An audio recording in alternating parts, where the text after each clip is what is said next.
Well, hello everyone, and thank you for joining us today for our webinar. In this presentation, you will learn how to select and install trolleys for manual and powered hoists. When selecting and installing a trolley for use with manual and powered hoists, it's important to understand proper procedures for trolley use and inspection, as well as relevant ASME and OSHA specifications and standards. This webinar will cover all of these topics, including the proper operation of a trolley and its brakes, disassembly and reassembly of trolleys, how to perform a routine inspection, and troubleshooting trolley issues. Joining me today will be two associates. Presenting today will be Henry Brajena, our corporate trainer for rigging, hoists, and load securement, Paul Smilecki, product manager for wire rope hoists and crane components. My name is Gisela Clark. I'm the social media and e-learning specialist at Columbus McKinnon, and I'll be your host for today's webinar. We are recording this session today, and the recording link will be added to our YouTube channel. All in attendance will receive a link to the recording after the fact. Everyone is in listen-only mode, so we encourage you to ask questions in the Q&A pane on the right side of your page. We'll take 5 minutes of questions at the end, and if we run out of time, Henry or Paul will answer your questions personally via email. Thank you for your attention, and now I'll turn the meeting over to Henry so we can begin. Henry? Thank you, Gisela. Good morning, everyone. Like Gisela said, my name is Henry Brajena. I'm a corporate trainer for Columbus McKinnon, and I'll be hosting this session of the trolleys and for manual and powered hoists. First, what we're going to do is, like Gisela said, we're going to cover the different topics: disassembly, reassembly of trolleys, types of trolleys, and of course, very, very important, the beams that they need to fit on and how to properly size that. All right, and then of course we'll go over the routine inspection practices that we need to know when we are doing an inspection on our trolleys. There are different types of trolleys. Trolleys are available for underhung lug-mounted hoists and underhung hook-mounted hoists. The hook-mounted hoist trolley system is basically two individual units. You've got the trolley as an individual unit. It will have an eye at the bottom of it that we can attach a hoist via the hook. The lug-mounted unit is a little bit more in depth. It's actually, the hoist actually gets attached directly to the trolley rigidly, so there is no flexing between the trolley and the hoist. It's actually one complete unit. For the lug mounts, like the picture shows in the slide, there's a couple of different ones. There's a push-pull type trolley, which is a lug mount. It's, again, a rigid mount. You have a motor-driven trolley, again, rigid mounted, and of course the hand gear. The hook-mounted units, like I said, are basically an independent trolley and an independent hoist. You can see, especially on the hoist or the trolley on the right, the hand gear trolley, you can see the eye very prominent below that trolley. That's where the hoist hook, the upper hook suspension, would be attached to. There's different types of trolleys out there for the hook-mounted. Again, the hand gear basically has a hand chain coming down from it that operates the wheels via a gear system. Then we have the push-pull type trolley, which is basically, it's just you're going to be pulling on the hoist chain to operate the trolley along the beam. We also have a motorized trolley that can be added to it as well. And then there's a tractor drive, which basically pulls itself along the bottom of the beam, hanging from the wheels on the flange. All our trolleys are manufactured to the ASME standards, which in this case covers ASME B30.16, which states that mechanical design, the hoist and its accessories shall be designed to withstand all stresses imposed under normal operating conditions via the rated loads, rated capacity for that particular trolley. As far as the beams go, trolleys are built to fit specific beam sizes as far as ranges go. And what we mean by that is there could be two trolleys that could fit the same beam. One trolley might be at its maximum range as far as adjustability goes, and another trolley might be at its minimum range, and they can both fit the same beam. Again, price sometimes dictates which trolley you'll get. Sometimes it'll be dictated on availability, things of that nature, capacity, those things. So we need to know all of that. It's easy to convert a trolley from one flange to another. Basically, it's just removing some pieces of hardware and adjusting the flange or adjusting the trolley, the side plates. Again, very important, you must know the beam size. Beams that are out there, there are S-section beams. Some people call them I-beams. They have a slope on the flanges, on the inside of the flanges, is about 9 degrees. There's also a wide flange type beam called an H-beam or WF beam for wide flange. It also has a slight slope of about 2 degrees maximum. But they pretty much do run parallel. The flanges, the top and the bottom side of the flange will be pretty much parallel to each other. Different types of beams, they can accept, in some cases, a universal wheel will fit on both of those, but there are occasions where, you know what, a universal wheel won't work because of capacity or size. So we need to know what the size of the flange is and what kind of beam you are dealing with. On this slide here, again, it's just a sample of different beam charts. Beam charts are available from manufacturers. They are also available in the machinery's handbook. If anybody out there has one of those machinery handbooks, there are a number of different flange sizes in there. Again, very, very important to know what size flange, what type of beam you do have. All right. Patented track, it's basically a manufactured track. Some of the advantages to manufactured track is the inside track where the wheels would actually ride tends to be a little bit harder than the S-beam or the wide flange beams, which makes it it has a little bit more longevity. It won't wear out as quickly. So obviously replacing it or repairing it won't come around as often. But indeed, it does, there are some limitations because it is harder. The wheels that go on that track as well are harder, so they will match basically the hardness of that patented track. The wheel will tend to be narrower, so the contact between the track and the wheel are going to be less, so there's going to be a small profile there, so the contact area is going to be a little bit smaller, which means you're not going to have as much friction in order to stop. So therefore, we do know it's on a patented track. The braking system on the trolley will be a little bit more up to date, and it'll be a little bit stronger because we know that the friction surface is a little bit less diminished. So that's one of the things that you may want to take into account when dealing with patented track. Also, they use patented track a lot in curved sections. You can see on this slide here I've got some the criteria for a patented track, some of the details as far as what makes a patented track.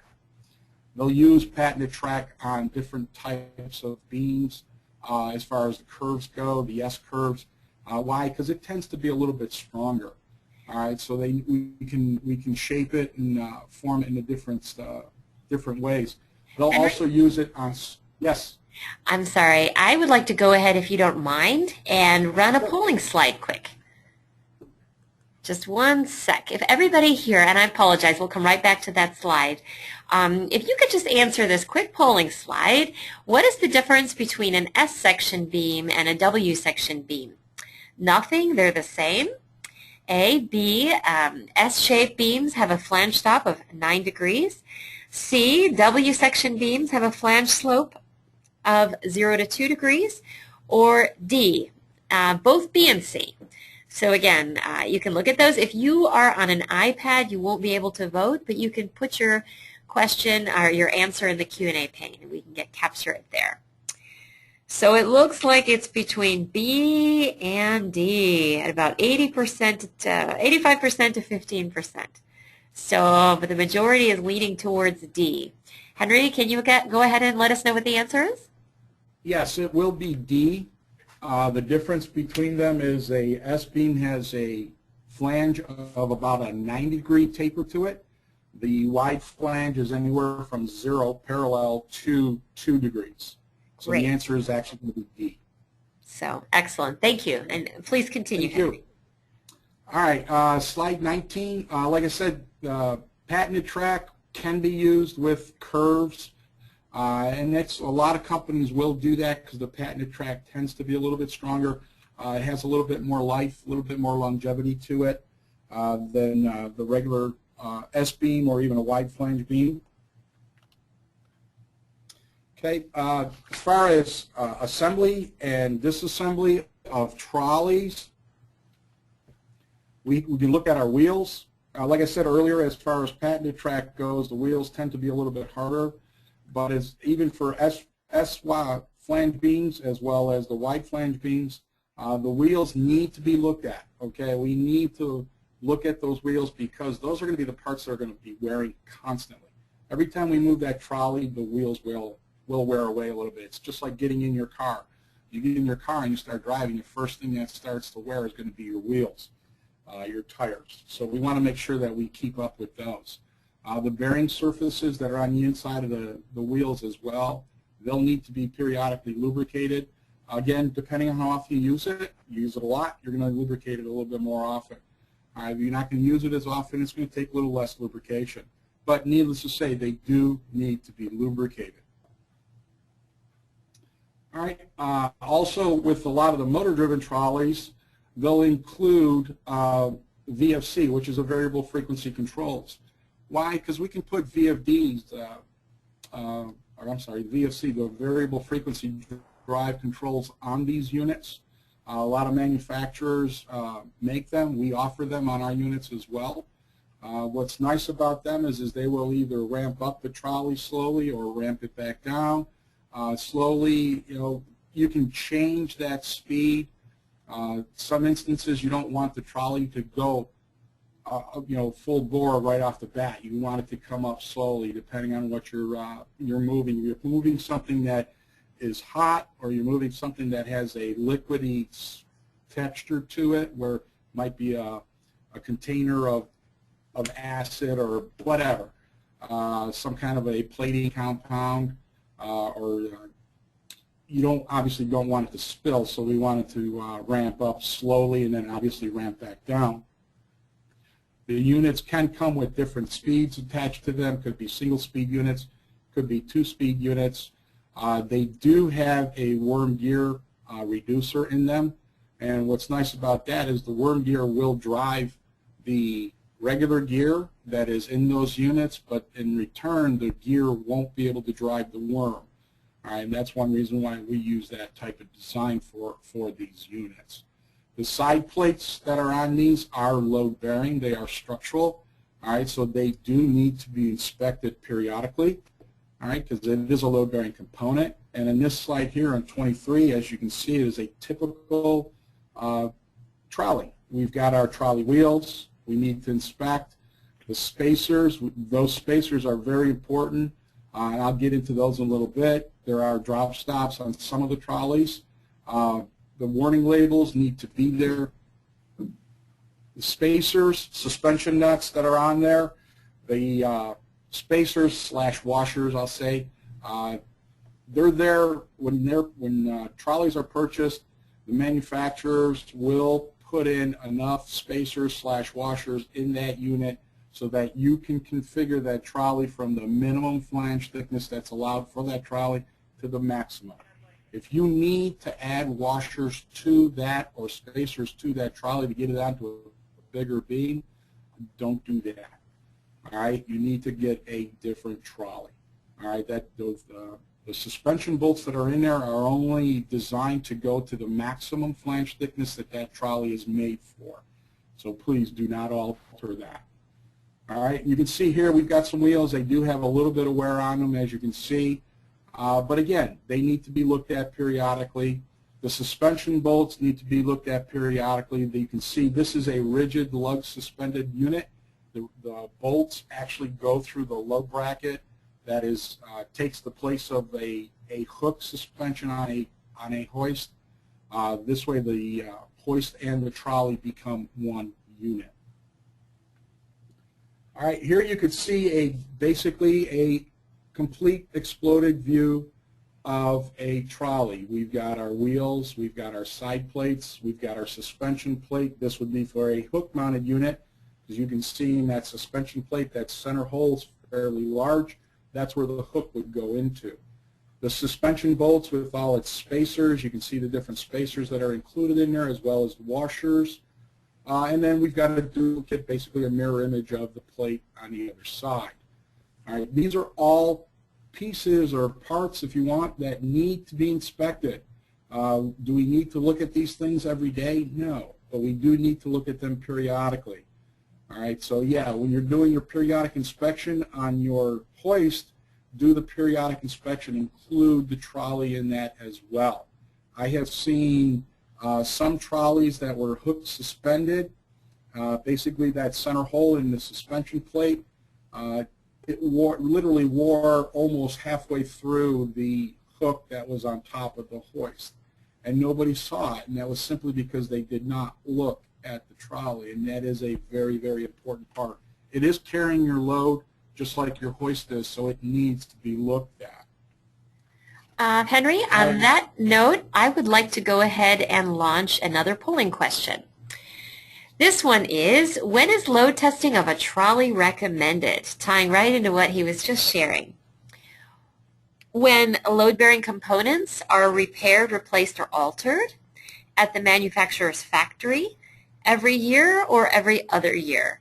Again, when load-bearing components are repaired, replaced, or altered at the manufacturer's factory, every year or every other year. And this one looks like it's between the first answer and the third answer. We're at 75% think the first answer, about 25% think every year.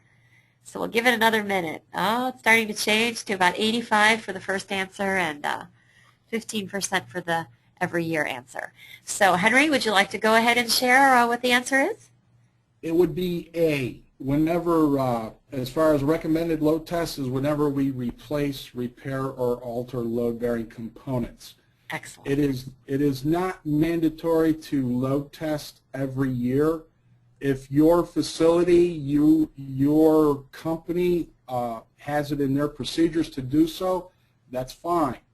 But it's not, you don't have to do it. It's not something that the manufacturer recommends. It's not something that's in the ASME standards or OSHA.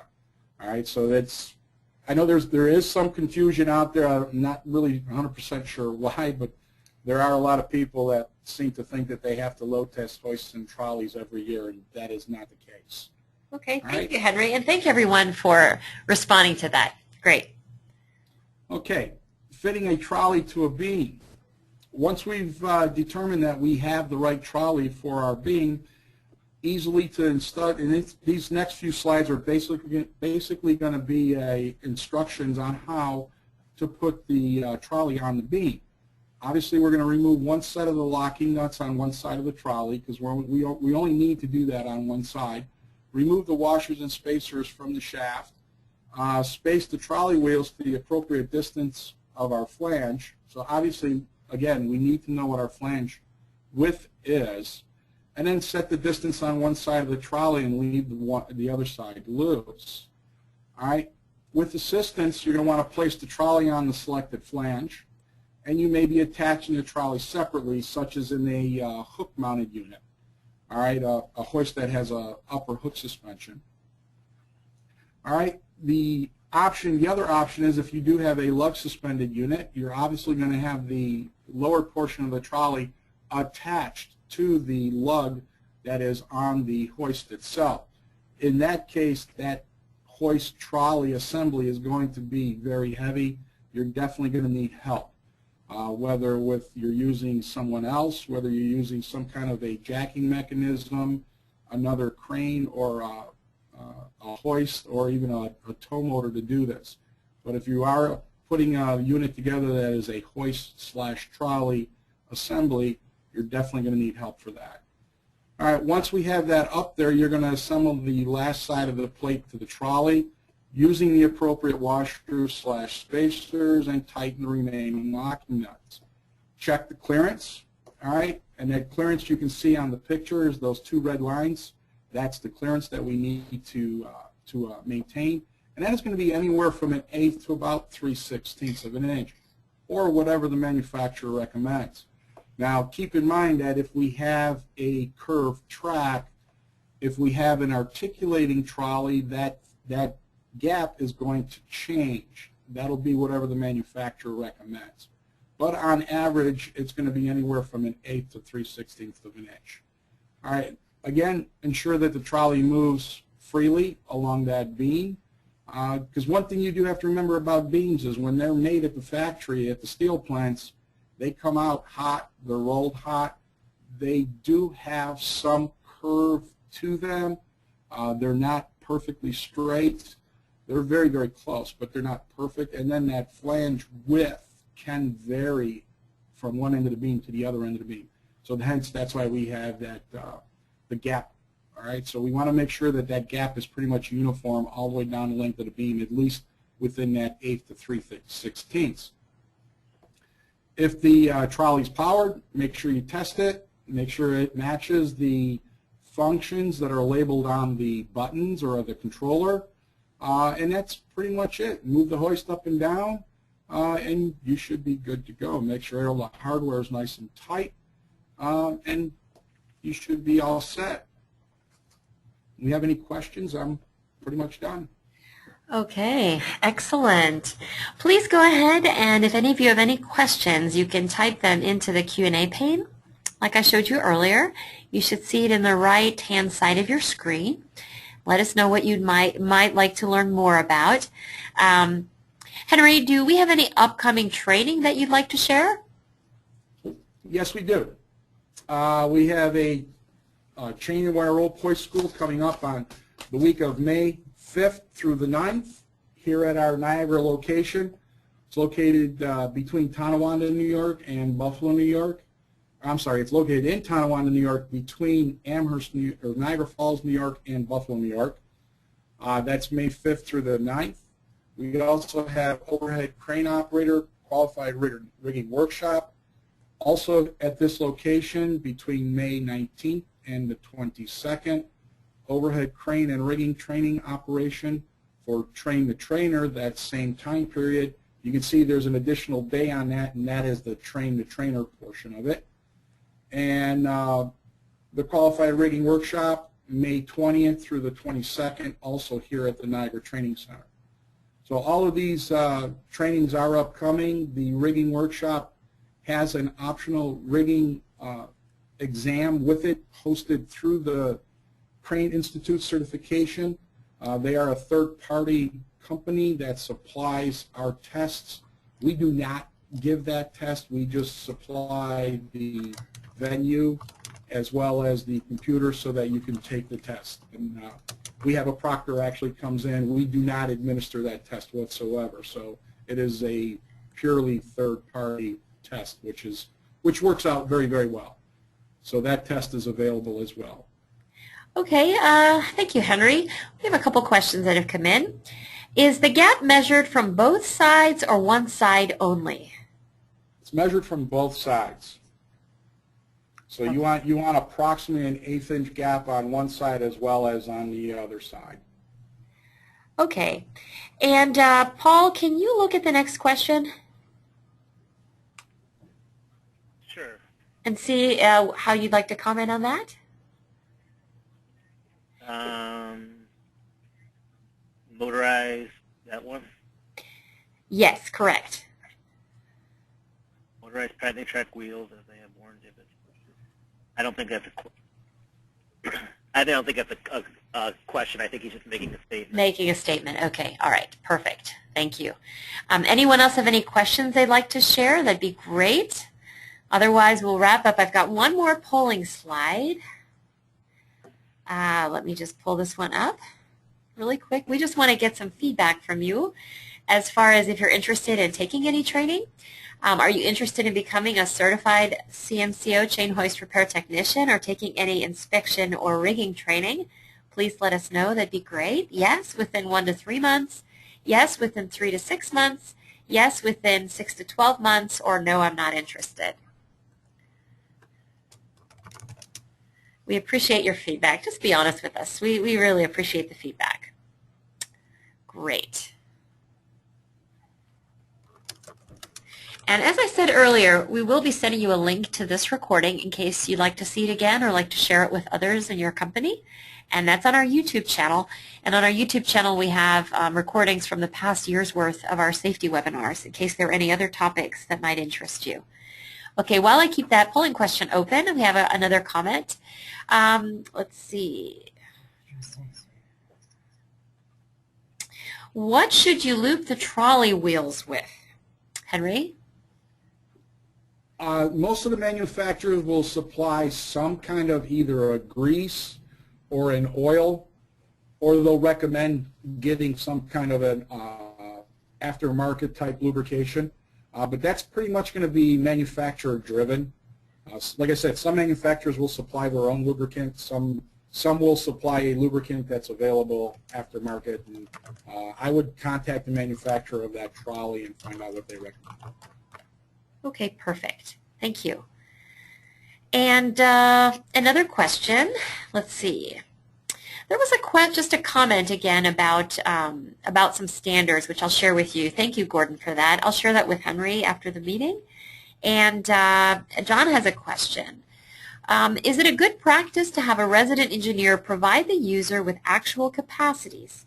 The beams are intended for use will support, let's see. The beams intended for use will support the capacity of the trolley with the existing loads already on the structure beams to be used. Provide the user with the capacities for the beams intended for use. You might want to take a look at that one, Henry. Might not be reading it correctly. I think what he's asking is how do I know what beam can handle what capacity? Yes. I think that's what he's looking for. That you could either contact the manufacturer or the steel supplier that you're using. You could also get you could have a residential engineer, a resident engineer on staff that could tell you that as well. You could also hire a PE, which could come in and do the same thing for you. But you're not really going to find that in, like, say, any steel book that gives you all the dimensions for the I-beams that you're going to use. They're not going to tell you it'll handle, you know, a 2-ton trolley hoist or something like that. That's a little bit different. But there are venues out there or avenues that you can proceed and get that information for yourself. Okay, excellent. A couple more questions have come in. What applications would the drop stops be suggested over no drop stops? For which applications would the drop stops be suggested over no drop stops? I'd like to defer that one to Paul. Okay, Paul? I don't know that there's a specific application per se. I think it's more based on the standards.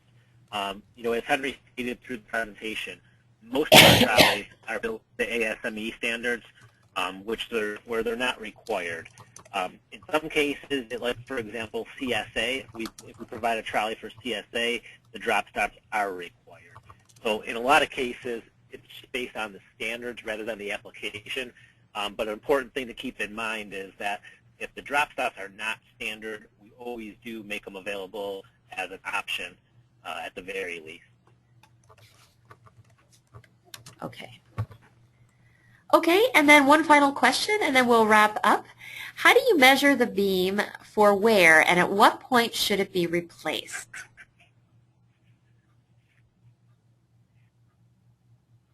If you're talking about a patented track, Cleveland Tramrail makes a lot of patented track. They will have a min and a max as far as wear goes.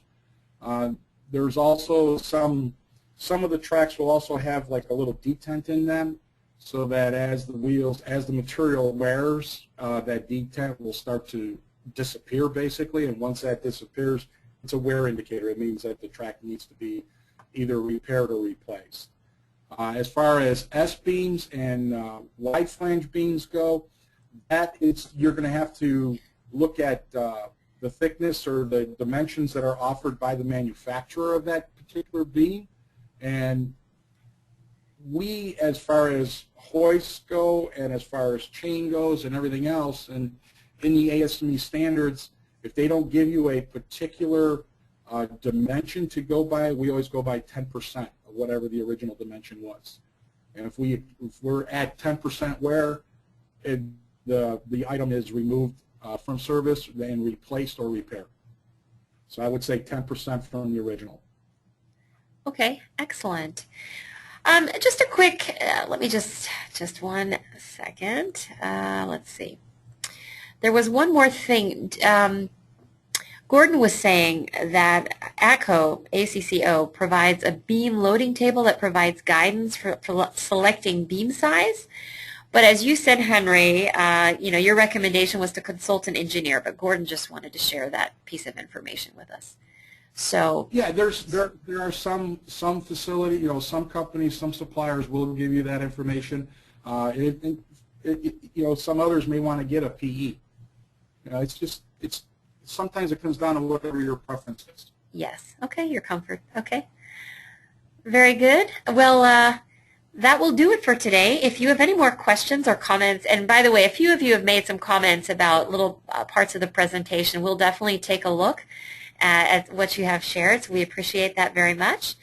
Let's see. So anyway, if there are any further questions or comments, Henry or Paul can contact you directly after the meeting via email or phone. Just let us know. But thank you all for participating today.